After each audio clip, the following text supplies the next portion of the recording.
You mic'd up? Is this working? Yeah. Great. All right. Hi, everybody. I'm happy to introduce Kai Huotari. He's the co-location center manager, I believe. Is that right? At EIT ICT Labs, Helsinki, and also a scientist in the Digital Content Communities Research Group at Helsinki Institute for Information Technology, otherwise known as HIIT or HIIT. He has a Doctor of Science in Economics and Business Administration from Hanken School of Economics, a Master of Science degree in Computer Science from Helsinki University of Technology, as well as a Master of Arts degree in Filmmaking, which we had a chance to chat about a little bit earlier. In 2010 and 2012, we were glad to have him here as a visiting scholar at the UC Berkeley School of Information, where we actually had a chance to collaborate on a few different projects and work together. And he actually conducted some of the research that he's going to be talking about today that was part of his dissertation while he was here at UC Berkeley.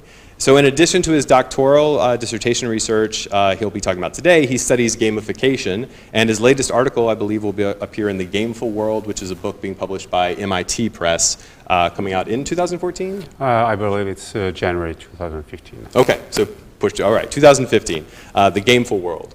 And so today Kai's going to be talking to us about his research on live tweeting as a way to empower TV viewers. So thanks, Kai. Thanks, Coy. Yes, good afternoon from my behalf. First of all, I'm really happy to be here, and thank you for those of you who stayed despite the late hour. First of all, I really want to thank Coy for the opening words, but also for being supportive in this study that I'm going to present here, and not only Coy, but I know Saxini and Christy Mitchell and the whole iSchool community. So really, this I feel privileged to have been able to be a part of this. A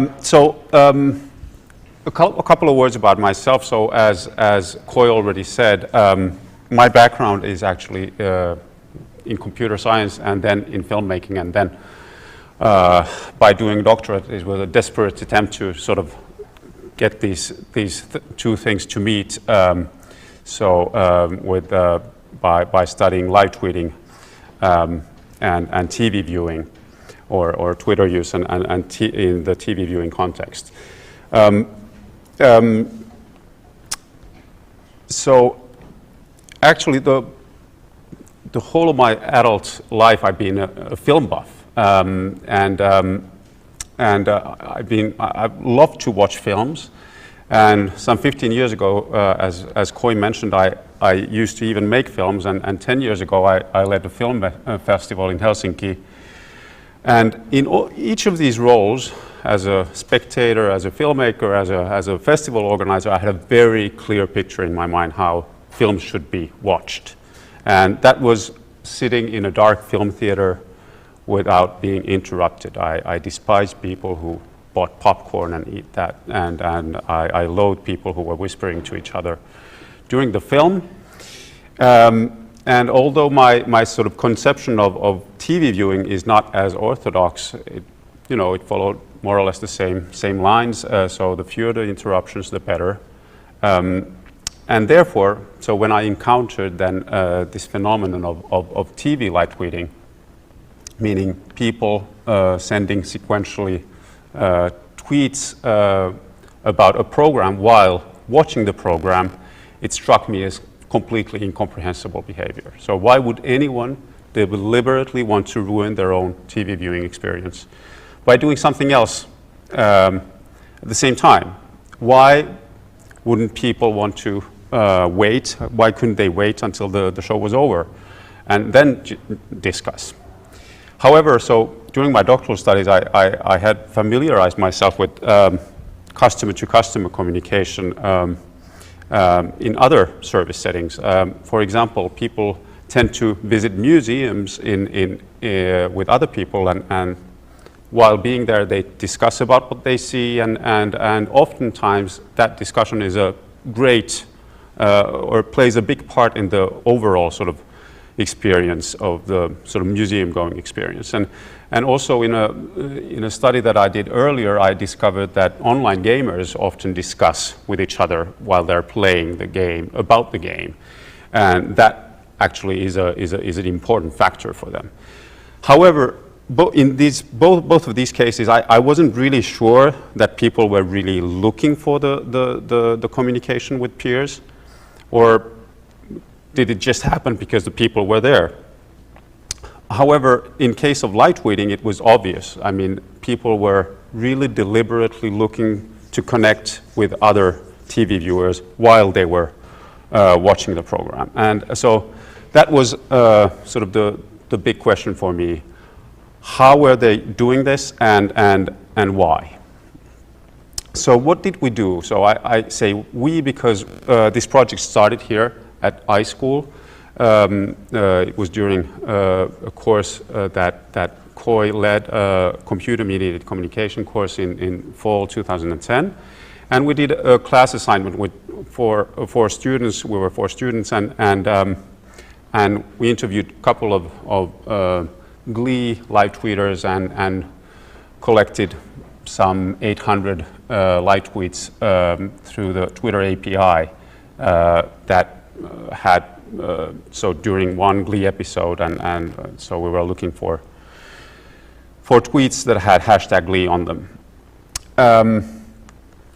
When analyzing those tweets, we very early on discovered that actually by proceeding this way, we had great trouble analyzing the tweets. We didn't really have enough of context. I mean, if a tweet was like, "That's incredible," hashtag Glee, you know, you wouldn't be able to tell what was the person referring to, what was incredible, and was it like negative or positive. And so that's why we then decided, when we continued the project with one fellow student, Kimra McPherson, the following spring, to proceed in a different manner. So we first identified live tweeters when they were live tweeting, so during a Glee episode, and then contacted them. And when they said they were okay to be interviewed, then we went and actually collected all their live tweets from their timeline. And that sort of gave us sort of full discussions, and actually what was lucky for our sake was that Twitter actually changed then a little bit later on their user interface so that we could have discussion threads of also then other people's tweets, which was very helpful. Well, then I decided to use this material as part of my doctoral dissertation, and the following year then I made a new data collection batch of interviews with ice hockey live tweeters. I chose to concentrate on Pittsburgh Penguins because they had the largest Twitter following, the American NHL teams at the time. And then I also then did a very small group of interviews with Coldplay concert goers. I come back to that later on. But all in all, 45 interviews, and I collected thousands and thousands of tweets, but then ended up analyzing 4,000, more than 4,000 of them. And sort of I followed the classic Glazerian grounded theory approach in this study. So what did I learn? I learned that my conception of TV viewing differed considerably of the TV viewing experience of these TV live tweeters. So I considered Twitter use and TV viewing to be sort of parallel activities that interfered with each other. So for me, the communication with other people was sort of an external factor to my TV viewing, and it was a nuisance that I had to tolerate with, especially when I was watching TV with my wife. And in contrast, the TV live tweeters, they had integrated live tweeting into their TV viewing in a way that their practices changed. They had to balance their attention between Twitter use and watching TV. And this led then to a transformed experience, an empowering experience. And so this 3-stage model that is depicted here, I call this experientializing, which is then the gist of my the theoretical contribution of my dissertation. I won't go there really in this presentation, but all I want to say here is that this experientializing is something that is consumer-led, and so my study showed that not all of the people that I interviewed were actually had experientialized Twitter use into their TV viewing. Some people just use them in parallel, just like doing house chores at the same time as you're watching TV, and so the sort of the experiences stayed independent of one another, and didn't lead to a sort of enhanced experience in the end. Whereas with the people who had experientialized the sort of light reading into their TV viewing, really sensed that it was a integral part of the experience, and that it the light reading actually became the driver of the experience, the whole experience. Meaning that, and this was most notable with frequent light readers who hated Glee or hated the program that they were light reading, but still did it, on a regular basis. So meaning that actually it was the discussion with the peers that drew them back to watch the program and not to change the channel actually then. But so this consumer empowerment is one side of the story, and then the other side is related to the communication aspect. And now let's look at this more in depth. So I identified different types of TV light tweets in my dissertation. So this is actually the categorization that we came up with during the class assignment. It's very descriptive, and it's not mutually exclusive, and actually it wasn't very useful to go to work on top of that. So just as an example, any tweet, easily could carry 5 of those things in it. It could be a cast member, it could be about a cast member singing a song, and it could be hashtagged, and then it could still express a negative or a positive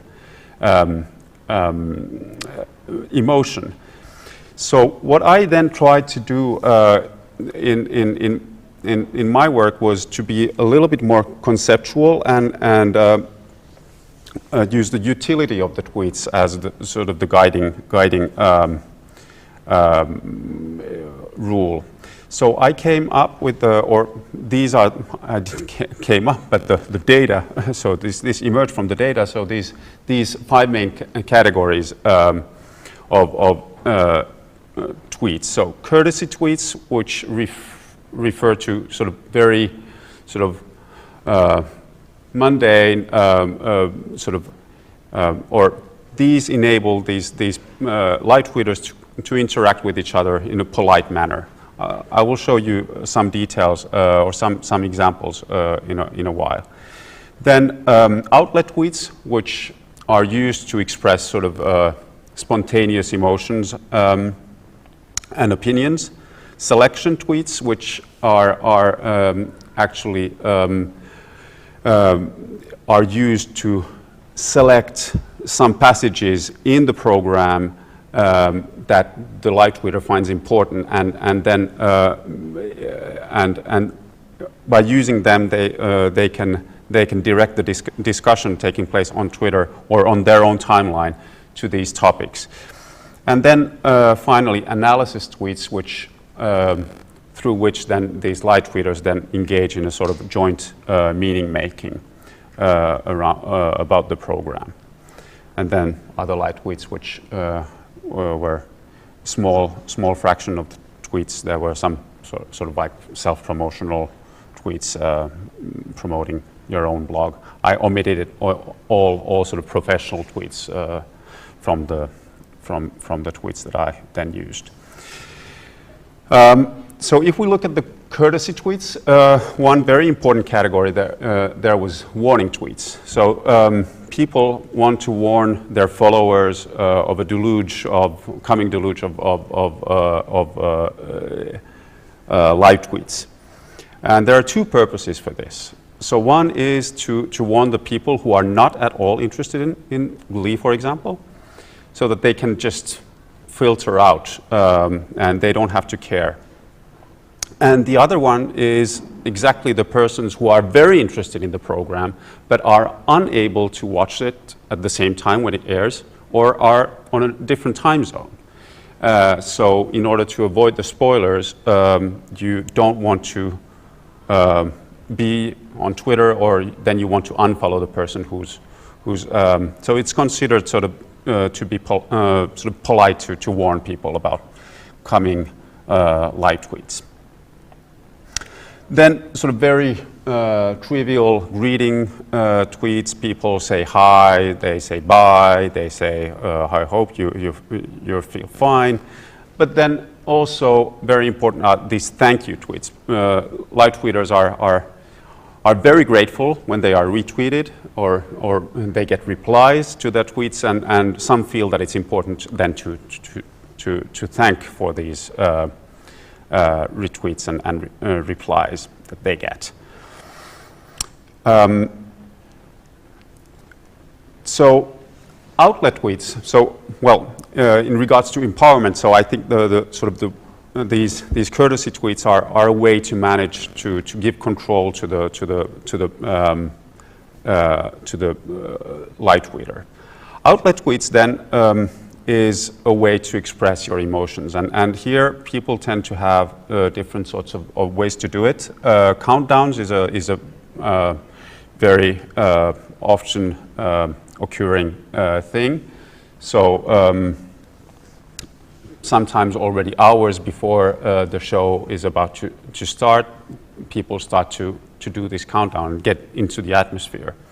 And this happens, all of these tweets, of course, sort of you can find all these categories in both in Glee as well as in sports. So then you have what I call performance tweets, where people then can actually participate and sort of be part of the show in a way. So in these tweets, people are sort of talking directly to the characters, not the actors, but the characters, and taking sort of their own personal histories into these tweets, and or then get away from my goalie. So people are really feel that they are part of the action. Opinions. So these are sort of very blunt, sort of just expressions of what you think. You get it. You just vent your feelings or let out your anger or your satisfaction. Also, cheering tweets. So building up atmosphere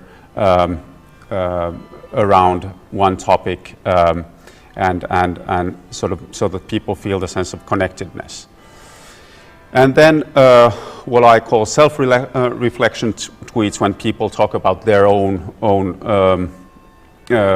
experience or their own whatever, how they are feeling, was also a sort of a distinct category. Then if we go to these selection tweets, so selection tweets enable people to sort of select passages of the program. Play-by-play is a category that is especially prominent in sports. So people are just doing the same thing as a commentator on radio, really expressing what is happening in the field or in the game. But also then the sort of more or less the same thing also in Glee. People are sort of stating what is happening on the screen. Quotes is another category of selection tweets, extremely popular. especially in Glee, there are sort of some quotes really start to trend, but also then people quote then what the commentators are saying. Especially some commentators are very legendary of saying stupid things, and then people love to repeat them.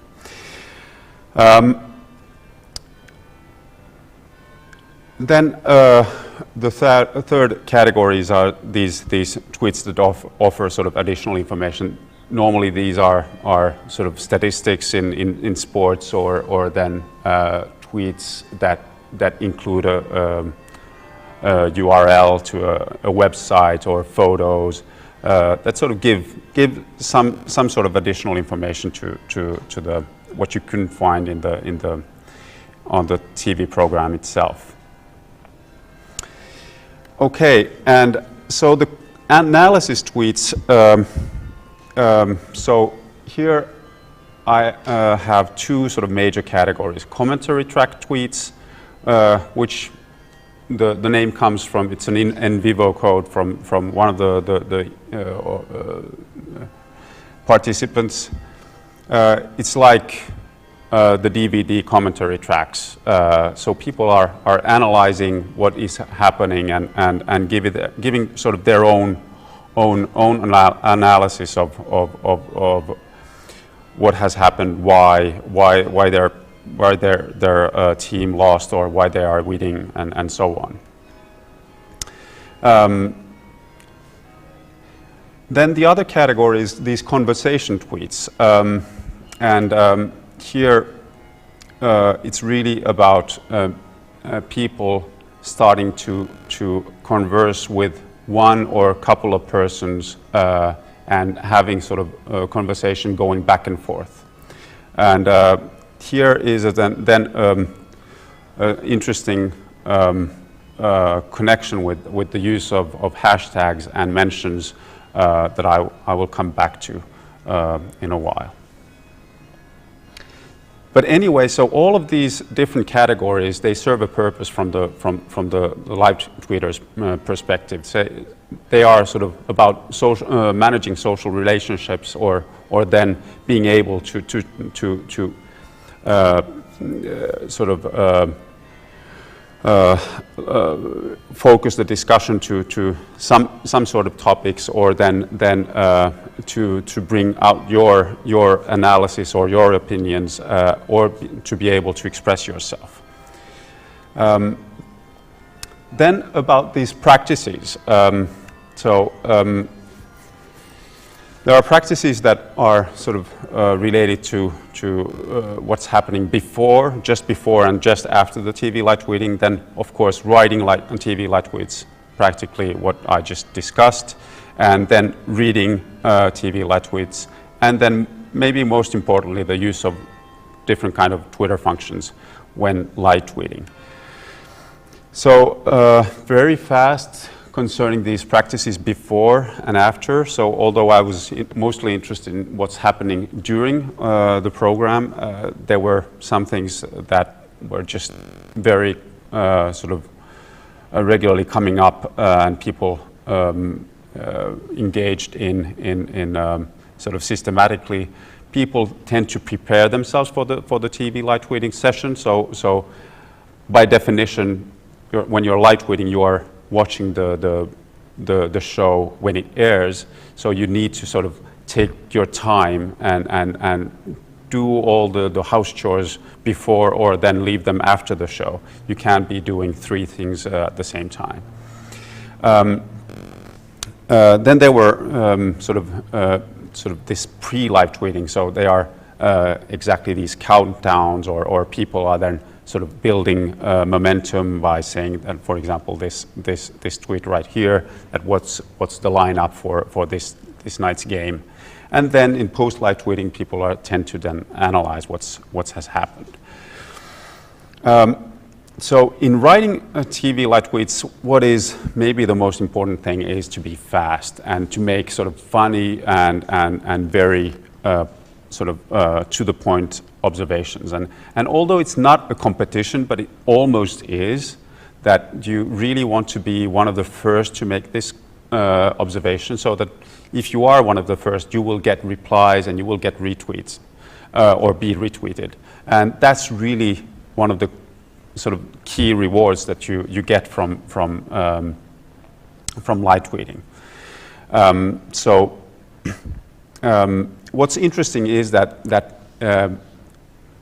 people feel that this is so important that they are willing to then actually miss parts of the program. So they are actually writing while they are watching the program, and then they then tend to then leave reading of the live tweets to the commercial breaks. This is a little bit puzzling because there's one paper that's saying the sort of the opposite, but this was very clear in my data that people said that they weren't prepared to wait for the commercial break, because then it was, the game was over. So if you want to be one of the first, then you have to write immediately.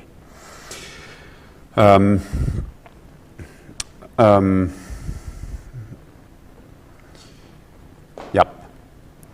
So about reading live tweets,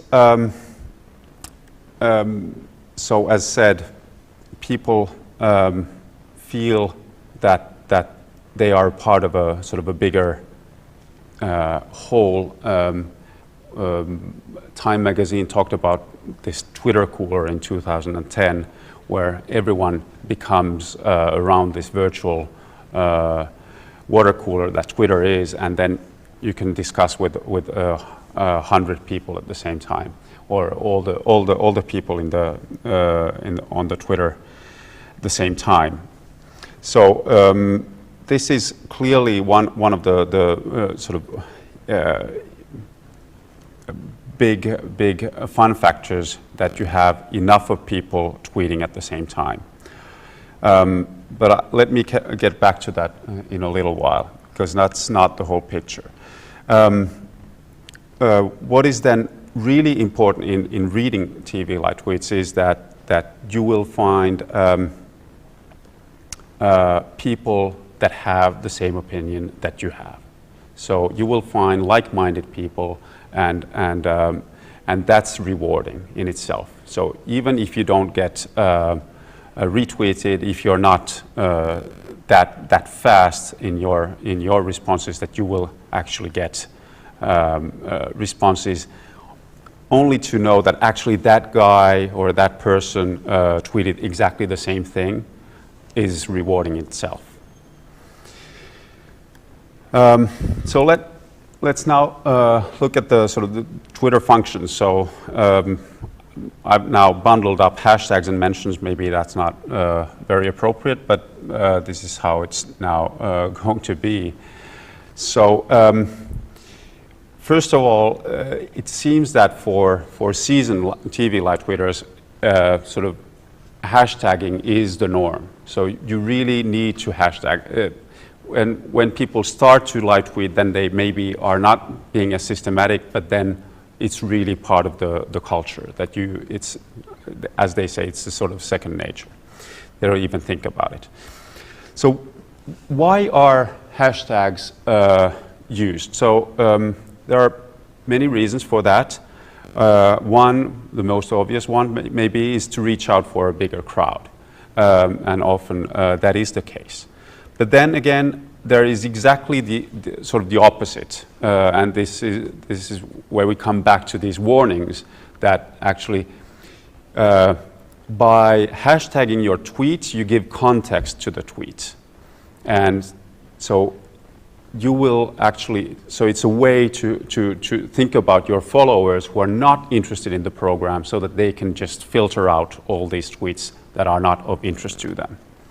And that's something that comes up constantly, and that's one of the things why these seasoned live tweeters think that it's important to hashtag. Then one motivation for hashtagging is to get a topic trending.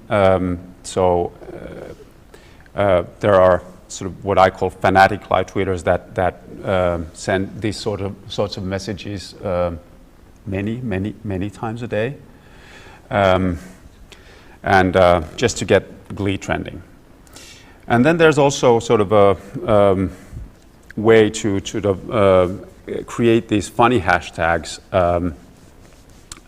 These Klein, Britannia, and Finchel are all sort of composed of two character names, Kurt and Blaine, and Brittany and Santana, and Finn and Rachel. So you're sort of creating your own languages and your own identity, and you can also find in Malkamania in the sports side. Then about mentions, of course, mentions is a way to target one single person, so and to be sort of more sure that the person is going to read the tweet, and it's also a way to address the celebrities on Twitter. But what's sort of interesting and now here we come back to the way how we collected the tweets. Not by using the Twitter API and hashtag, is that, as you can see from this thread here, people tend to leave out the hashtag when they are using mentions. So even though it's about Glee, people don't, they think that it's actually the mention, the at sign is enough of a context, so they can just drop out the hashtag. So, and obviously, so if you're just using the API, you won't be able to find these tweets, and which is a big part of these conversation tweets and analysis tweets, at least in my study. Well, then following.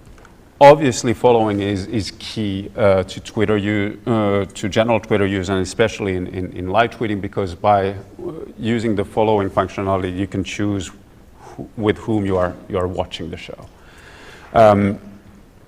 So, although I just discussed about the sort of the impression that we had that we're discussing with everyone at the same time, this is not actually true. So. There are many reasons for this, especially here in the United States. The audience is just so immense that if you have hundreds of thousands of people watching the same program and tweeting about it, following the hashtag, it becomes impossible. So people use the hashtag in order to find people that they can follow, and then they follow their own timeline. And so the pattern is something like this, and actually then you wind up following people that tweet about, that you like their tweets. So normally you tweet the same kinds of things, so they become sort of echo chambers. So and although there are sort of very conflicting tweets, for example, about one episode, these people never find each other. Even more striking this is with the ice hockey matches. The persons or the fans of one team actually never or very seldomly use the hashtag of the opposing team. Although they love to talk smack about the other team, they love to do that within their own sphere.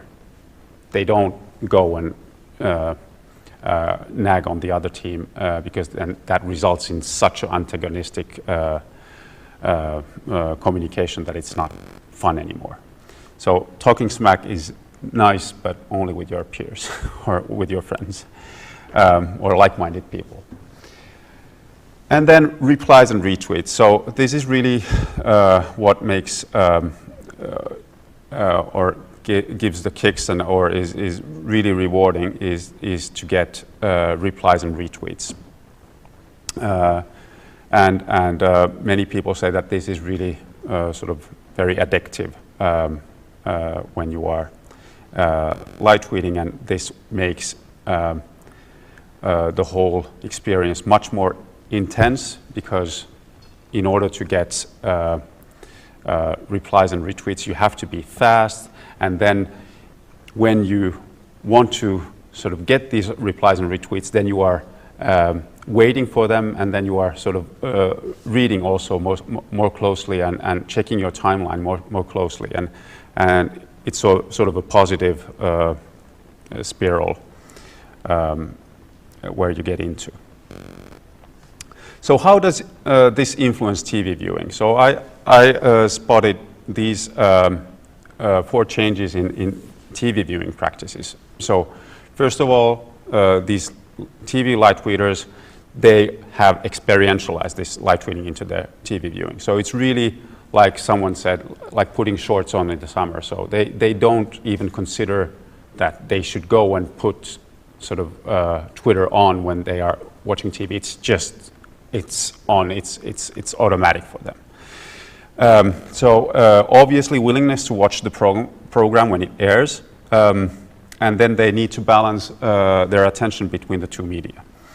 And then they are feeling less inclined to change the channel than before when they are watching a program that they don't like, apparently.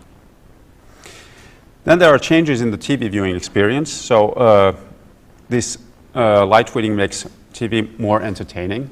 The case in point are these shows that you don't like, but you like to light tweet them.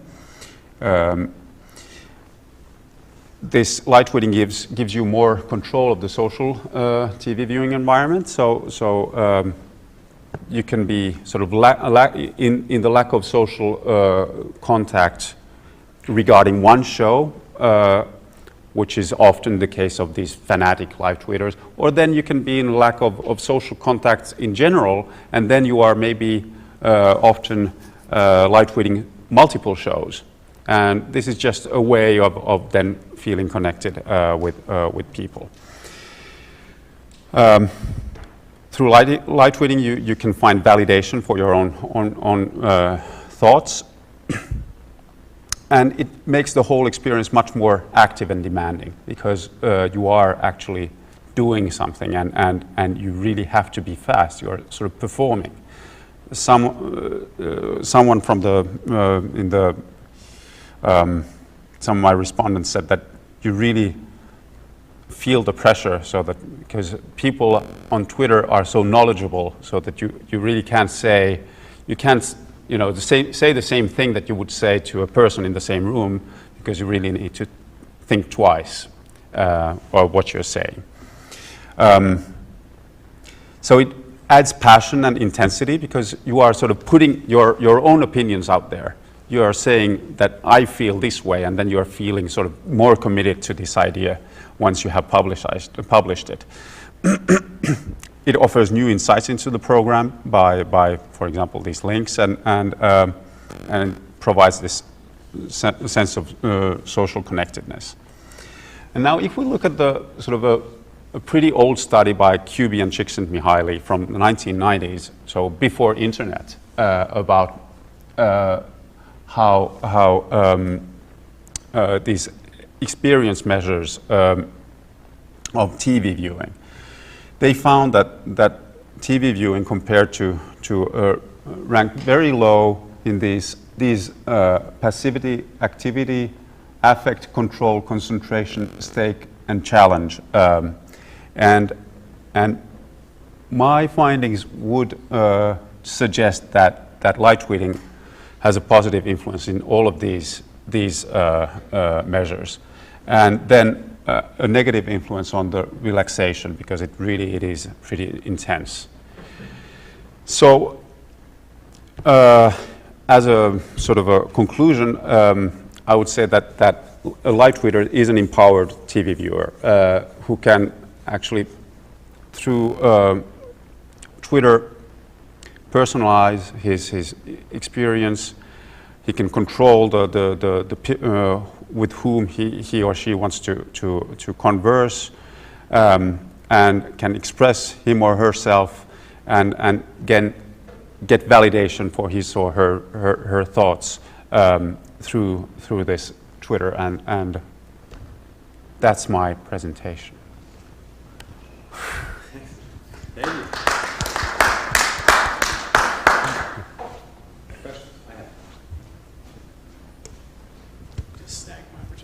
So I know that you also studied gamification, so I couldn't help but just kind of wonder as you were talking about different examples of what you found and the different kind of folks that you talked to.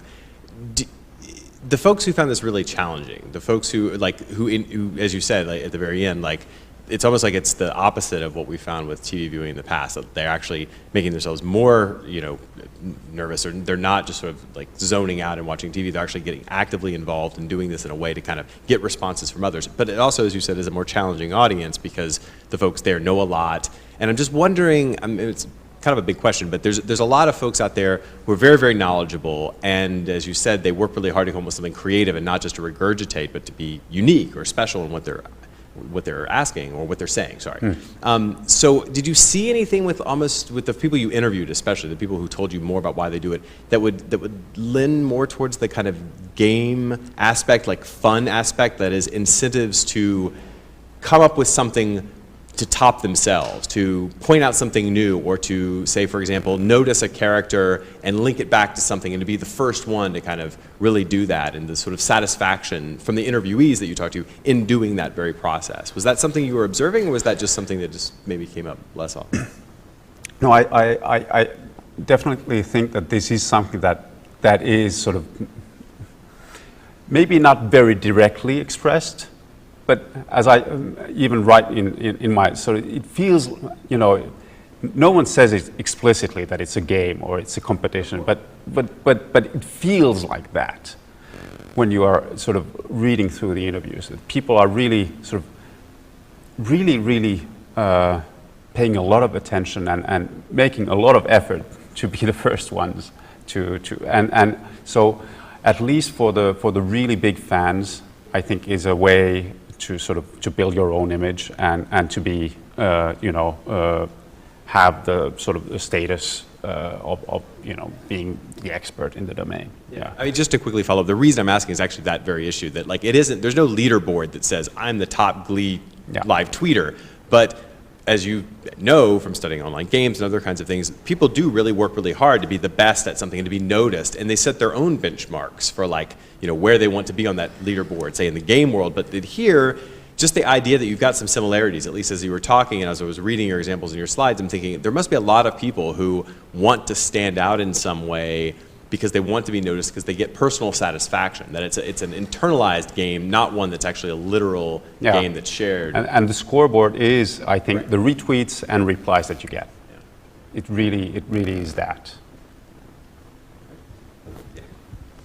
So could you talk about any differences you might have seen between the different types of TV shows you were following? Hockey fans seem very different from Glee fans, which both seem quite different from some of the people we had studied in Downton Abbey in our tweeting study. Well, there are certainly differences, but I was concentrating on the similarities. So, of course, I mean, do you mean that like demographic differences or like? Just differences in the style, where maybe the hockey tweeters more into being more aggressive and first and really trying to get things out there really quickly, things like that. Just any kind of differences you might have seen in the style of tweeting, what they were talking about, how they were addressing each other in the tweets. Well, surprisingly little actually. So I didn't find that it was sort of much more aggressive. I mean, there were definitely people who were very aggressive among the Glee live tweeters, really like adamant Glee haters, and being very harsh. Then, I mean, there are certain differences, of course, which are then related to the sport, for example. Then there are goals, and then people then cheer, and just the Twitter just explodes. But then again, when Kurt and Blaine kissed, it was a sort of a similar kind of an explosion, and it just lasted a lot longer than a single goal. So there are many sort of things that are actually very similar.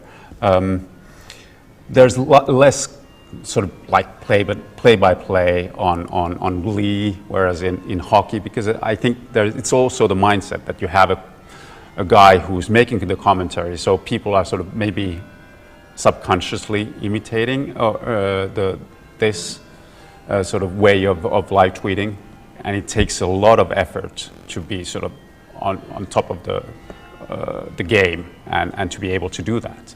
It's also a sort of a game that if you manage to do that, then people start to follow you, because if you can't see the match, then you can, or you can't see the game, then you can just follow the game through Twitter by following someone, and that's a sort of recognition.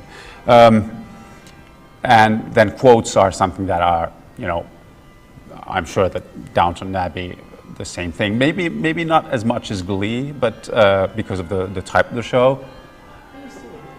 Still? Yeah? Okay. Countess. Yeah. That's a nice one. But definitely, so Glee sort of really quotes is the big thing, and you don't find them as much in but I wasn't really looking for the differences.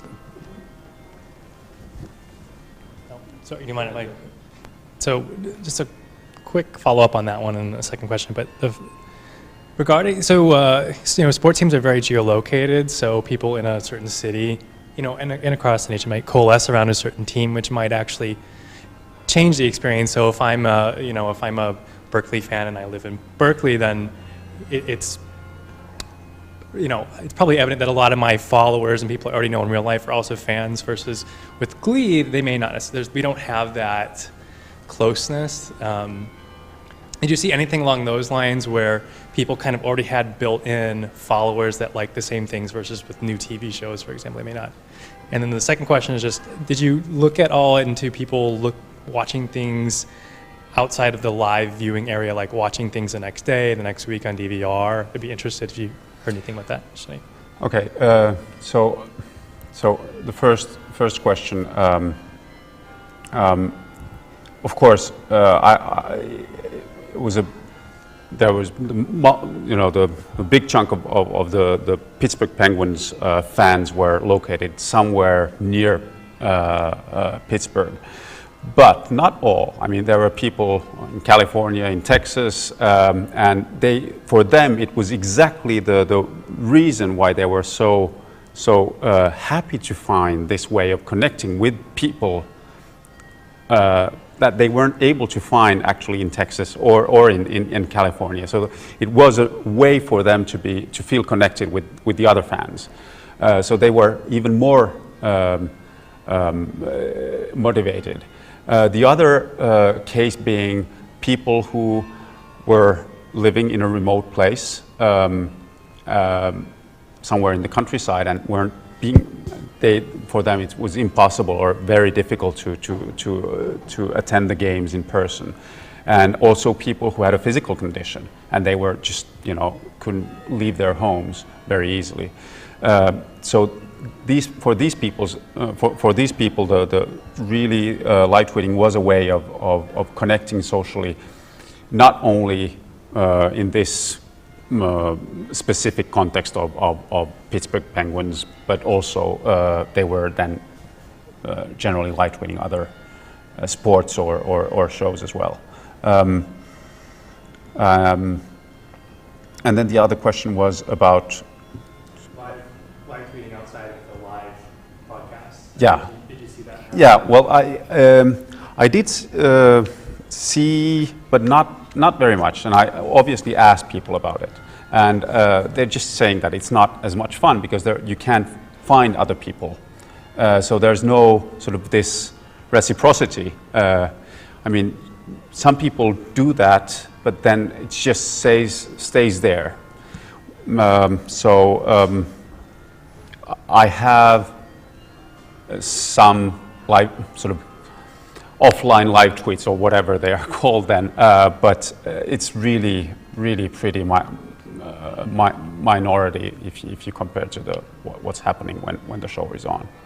One more thing about the sort of this local thing. So something that I didn't mention here, but so I did compare, and the reason why I then wanted to interview these Coldplay concert goers was because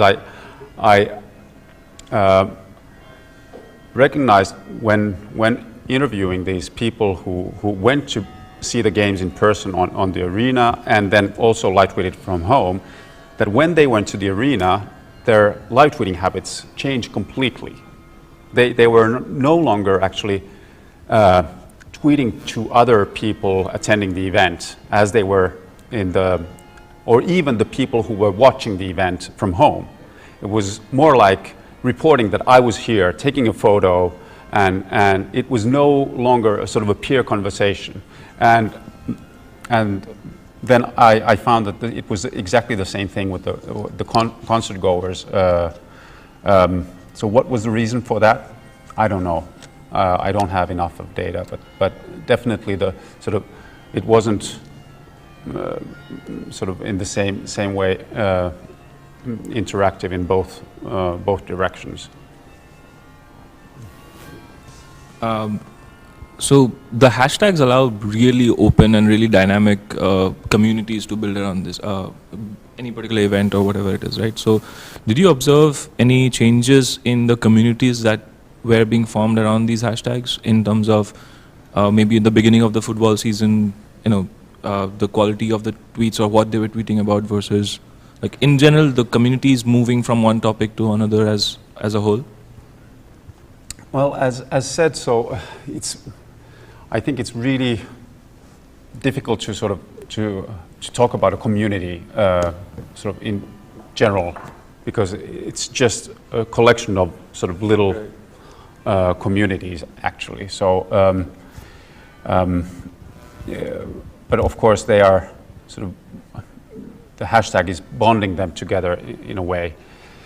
I'm not sure that I did perceive anything that what you mentioned. So what is definitely true is that some people change their behavior. For example, when the season went towards the playoffs, then they sort of became more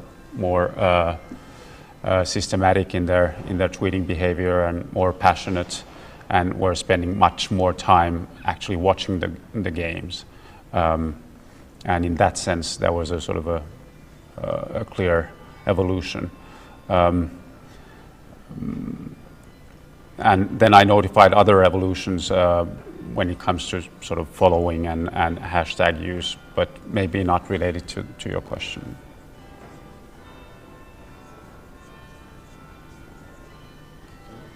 Thank you so much. I appreciate it. Thank you. It was a pleasure.